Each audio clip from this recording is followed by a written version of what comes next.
I know. How many more lilies can I put in? But I was at the nursery yesterday, and these are all Easter lilies, $2 a piece.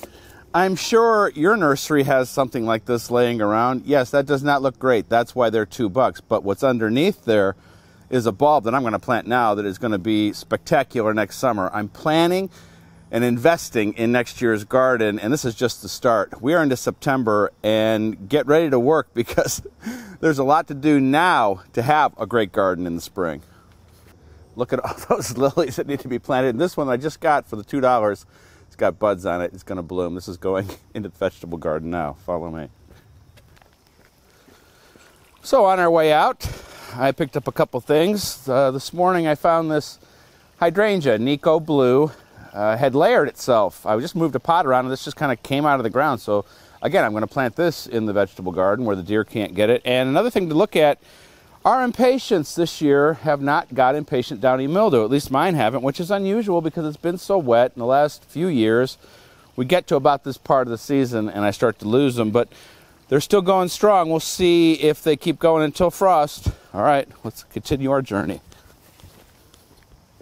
So the hydrangea is in the nursery bed. I put the lily in a side of a container. That'll be fun to see that bloom this late. Our tatsoi, which we started a couple weeks ago from seed, is looking good. It needs to be thinned out. Again, when it gets cold, both of these things have lids. You don't have to have anything this elaborate if you're thinking about planting now and keeping something going most of the winter. It could be just some straw bales with a window on top of it. You could just take apart a straw bale and put it in a way that you could just put that window over it. These are banked towards the south at about 35 degrees to get the most they can out of the angle of the sun in the winter when it's low. And I've got some winter boar kale. I'm always joke about kale, but I love kale. And it actually tastes better after a frost. The starches in here turn into sugars. And kale is so tough that it will go most of the winter, especially under protection in this cold frame. And so I'm finding these plants just brought into nurseries now. Lettuce, kale, other cool weather crops that can go in right now.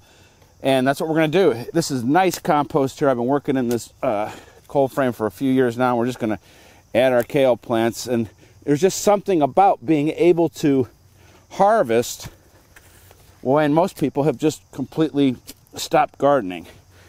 And just to have fresh produce in the winter, just something. It's just wonderful. You know, with a name like winter boar, you know it's bred for the cold weather. But all kales will do fine in the winter. Look at that good compost.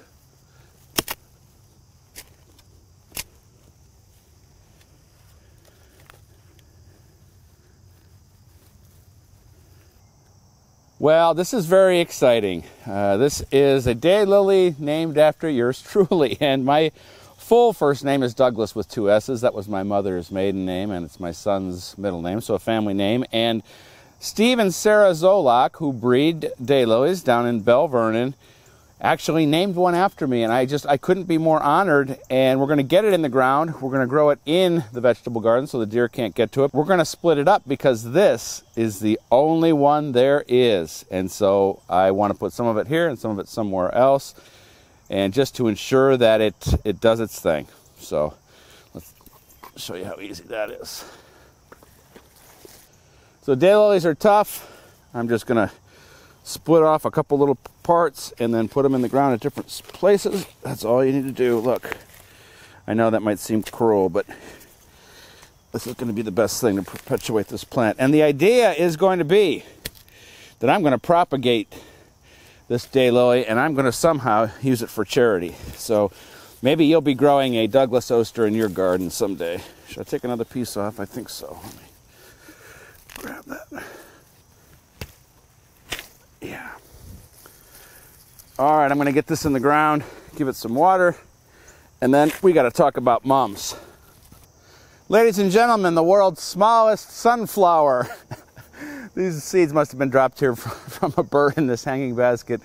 And I think if anybody comes to visit the garden, I'm going to say, oh, these are a special miniature brand that I plant only in hanging baskets. So let's talk mums. first off, it's going to be really tough to get them to winter over. Most aren't hardy. They've put out so much energy to put out these buds. They've been trimmed back 2 times to put in all these flowers. I just look at them as something we put in this time of the year, and then when we get a hard freeze, they're done. To get them to last the longest, I always pick them when the buds are just like this. And I know you might think, like, how are you picking? Well, I'm just looking at the little identification tag in here. These are all sunset orange, and they're going to last a lot longer because you're going to get this first flush of blooms in a week or so, and then a second flush. So we'll go probably well into October, and I'm just going to fill up some containers here in the garden with them. And like I said, sometimes they might winter over if you get lucky. You know, if you start early like this, if you give them all the water they need, if you fertilize them, and you don't cut them back. But I don't think of them that way. I just think of them as beauty for the fall. All right, so I'm going to put one right here in this container, and then we'll put a few more around the garden and always put on a good show.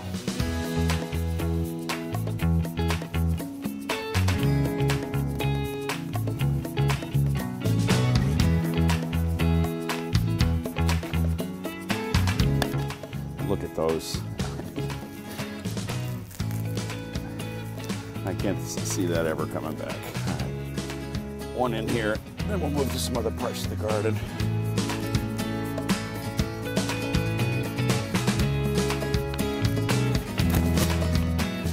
It is literally a jungle in here. We had 4 inches of rain in 2 days, and look at these Mexican sunflowers, 8 feet tall and still going strong. They're going to be here for another 6 weeks, believe it or not. Now, check out Everybody Gardens because it's going nuts. It's going nuts with your pictures.